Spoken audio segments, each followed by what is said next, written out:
Welcome, Bhaskar Banerji. I'm so happy to have you here. You guys, Bhaskar is a dream ambassador and holistic health practitioner. He has decades of experience and he specializes in dreams related to the body and health. And he actually has a PhD in mind-body medicine with a focus on dreams and health. Now, his latest project is a 21-day online course that allows dreamers to tap into the power of their own health-related dreams. And he will be presenting at the Many Worlds of Lucid Dream conference that's going to be online this fall. So welcome, Bhaskar. It's great to see you. First things first, what are you going to be presenting about? I'm going to be doing more of a workshop. So what I want to do is give people a tool or tools with which they can animate their lucid dreams, right? When you So say animate, like what do you mean? So actually create, a short animation that captures a lucid dream, right? So for centuries, we've been talking about lucid dreams. That's the main way of sharing lucid dreams. But wouldn't it be great to be able to show and tell what we're dreaming? So basically, when you wake up, instead of writing it down or talking about it with your friends, you're going to teach us how to make an animation of your lucid dreams. You're still going to start by writing it down. That's still step one. But then we're going to take that dream and turn it into a short animation. And the goal here is to do it as quickly as possible. So we're not aiming for perfection. Most of us don't have a ton of time. We don't have, weeks and months to create an animation. And we don't even have the skills to do that. So I've come up with, you might say, a procedure that allows anyone, even if you don't have, graphic design skills, to quickly, in less than an hour, turn their dream into an animation, as long as it's not too long, that is. That is so cool. And also very tailored to people like me who have no patience whatsoever. But I still want to do it. I can imagine it would be amazing to do with kids as well. Yes, and really what I'm hoping is that, if enough of us start to do this, maybe in a year we can have some kind of an online lucid dreaming film festival, and be able to share with each other what we've been dreaming and just bring this out to a much larger audience. Wouldn't it be amazing if Instagram and Facebook and everywhere was flooded with animations of our wildest dreams? Yeah, yeah, I it'd be love that. incredible. How did you personally get into lucid dreaming in the first place? Uh, it was the actual dreams themselves started happening spontaneously, but I had heard about lucid dreaming well before I started lucid dreaming. I was really into Tibetan Buddhism, and in the Tibetan tradition, lucid dreaming is something that they really strive for. So I'd already, was already aware that it was possible to lucid dream. And then it was just a matter of reaching that age where it started happening spontaneously, which for me was around 18. Okay. I hear that from a lot of people. Yeah. Yes. It's Yes. and First you if start having really bizarre dreams, then they become lucid. And well, quite. what advice would you have for someone who experiences that sort of awakening of, wait a minute, I'm spontaneously starting to lucid dream? Then what do you do? Well, as many lucid dreams will tell you, the first problem that emerges is that the dream starts to fragment because we get so excited we're lucid dreaming, right? It's such an amazing experience, and it feels like this hyper real uh, experience, and then we get very excited, and the dream sort of breaks. So the Like first thing you is wake to up. remain calm. We wake up, yeah. So the first thing to do is to remain calm. Calm yourself down. Take a few deep breaths in the lucid dream itself, and just calm down. You know, it also helps to focus on an object in the dream. Mhm. That too helps to stabilize the dream.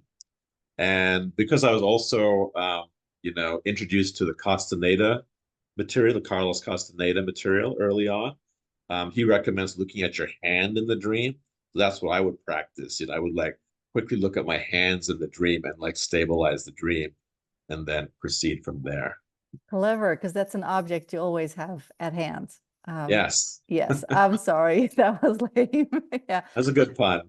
No, it's terrible, terrible. So when you started doing more and more with lucid dreaming, what kind of techniques did you develop? Like, what is your favorite techniques to use?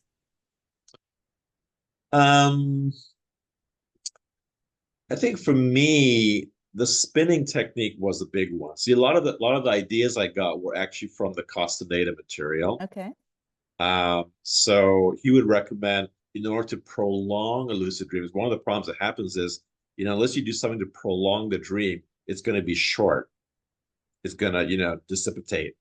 So he would say to prolong the dream, spin, and you'll find yourself spinning into a new scene.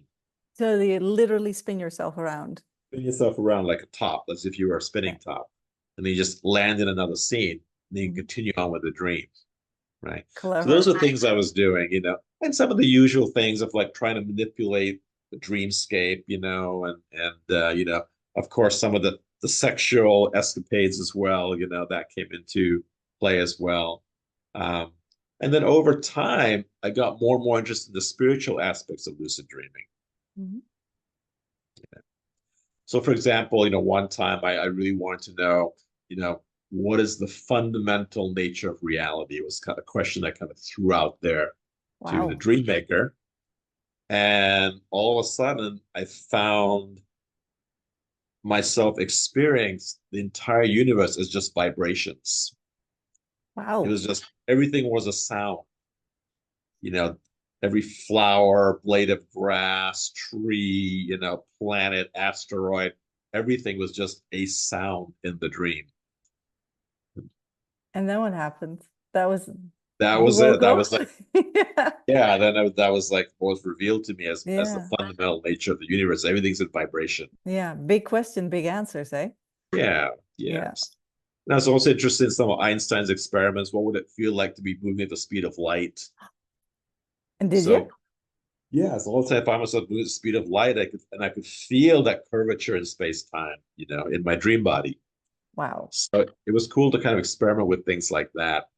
Um, and meeting aliens, things, alien life forms, things of that nature. Yeah, so yeah, Yeah. there's so many possibilities, right, with lucid dreams. You can whatever you can imagine, you can Yeah. conjure in the lucid world. You make me think of something with saying that these amazing experiences, I bet they also change you in the waking world. What has lucid dreaming brought you as a person? Well, one of the things that it, makes me realize is that I have a much greater say in the creation of my waking life than I think, Explain, right? please. Well, it dawned on me at some point that okay, if I can manipulate my dream reality to the extent that one can, then it must be possible that I can manipulate my waking reality as well, right? If it's my thoughts and emotions that are getting expressed instantaneously in the dream world, then my thoughts and emotions must also be getting expressed not instantaneously, but at a slower pace in the waking world as well. So by, better management of my thoughts and feelings, I should be able to, impact what's what's manifesting on the physical level, the waking physical level. And what happened when you started doing that? Things started changing for the better. I realized I was my worst enemy. My thought patterns, my negative thought patterns were my worst enemy. So I just started consciously going about changing, beliefs, that were holding me back in various ways, that were limiting my experience. And I noticed that, oh yeah, shifts were happening in my waking reality too for the better. That's amazing. It almost, the way you describe it, it almost sounds like you had this fantastic playground to practice the influence that you have on reality, but then making the step to actually do it in the waking world as well. Yes. And I think it was also helping that I had a pretty well established meditation practice as well. Yeah. So, my inner self was also giving me that piece of guidance that look, you're creating your waking life, through your thoughts and beliefs and the dreams were reflecting that as well. So that it just made it all the more clearer that yes, that's what's happening. You say something interesting with the meditation practice that makes me think, are there techniques or things that you would recommend people who dive into lucid dreaming to do to keep themselves grounded in a way. Where I'm coming from is that a lot of people that I've met that don't know anything about dreaming or lucid dreaming have told me that they're a little bit scared of it because it seems like such an alternate reality that you dive into, and they're a little bit afraid of losing themselves in that reality and losing touch with the waking world. Is that something that you could see happening? And if so, what would you recommend people do against it? Well, in that case, I would say meditate, because meditation is very anchoring, right? It anchors our egoic self to our inner self. And it sort of helps us to ground into the home station, in a way. So that's one practice. The other practice is really trying to keep our consciousness more focused in the here and now when we are awake. That's also really grounding and anchoring.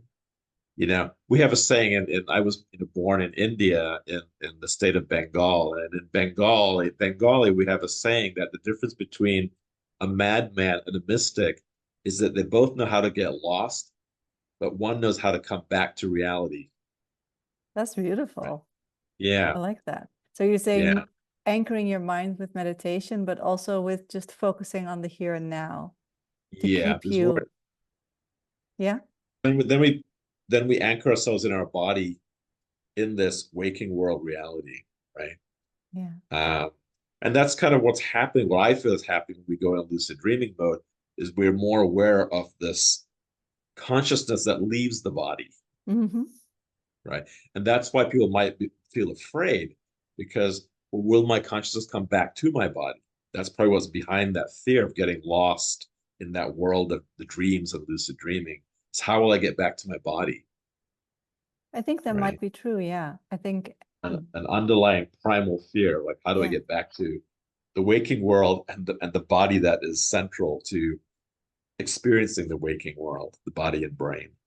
But if I hear you correctly, you're also saying that the body is the anchor, like focusing on your body, focusing on here, on now is the way to get back. Yeah, because as soon as we start to bring our attention more to the here and now, we can't help but become more aware of our body and our five senses. Yeah. Aren't they great? Just to keep you in yourself. Yeah. Yeah. It's amazing. Yeah. The body is magical. A magical instrument, in my opinion. Kind of really is. Kind of really is. Yeah. See, to close off, I would ask you about this conference, this Lucid Dream conference. It's not been around for very long, and it's completely online. To people who have never been there before, what would you say would be the fun thing about going? Well, in a very short period of time, you get exposure to so many amazing lucid dreamers and their perspectives on the practice, right? It's such a condensed school of lucid dreaming that you get to. Yeah, and the most amazing people are speaking. I mean, you and then so many people who you buy their books, you read about them, you see the interviews, but now you actually get to interact with them online. Yeah, exactly. Yeah. No, I'm really looking forward to it. And thank you so much for saying a little bit more about what you're gonna do in your workshop, not a presentation. We're definitely gonna learn things. Is there anything else you wanted to say?